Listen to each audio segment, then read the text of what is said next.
Hi everyone, welcome to 1 teaspoon of life. Today we'll see how to make delicious and healthy dal chaat. To make dal chaat, take 1 cup of moong dal, wash it twice thoroughly,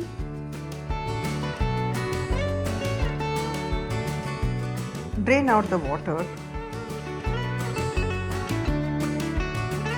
soak the dal and keep it aside for 20 to 30 minutes. After 30 minutes, cook the moong dal until it's completely cooked and soft. Add a little bit of haldi or turmeric powder while cooking.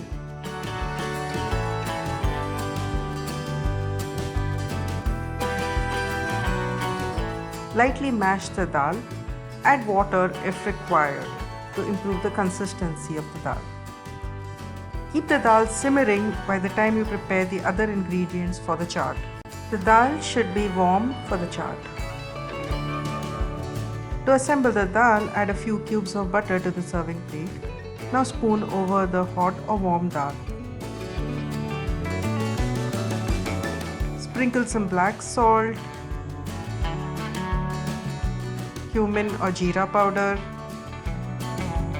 regular salt, this is optional, some chaat masala,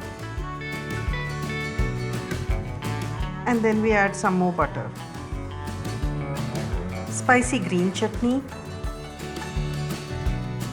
sweet and sour tamarind chutney, some thin matchsticks of ginger, finely chopped onions, chopped tomatoes, we crush some papdi and add it for texture, lime juice for sourness, chopped coriander leaves, and lastly some pomegranate seeds. Creamy dal chaat is now ready. If you like this recipe, please do not forget to like and share this recipe. You can also subscribe to the channel 1 teaspoon of life.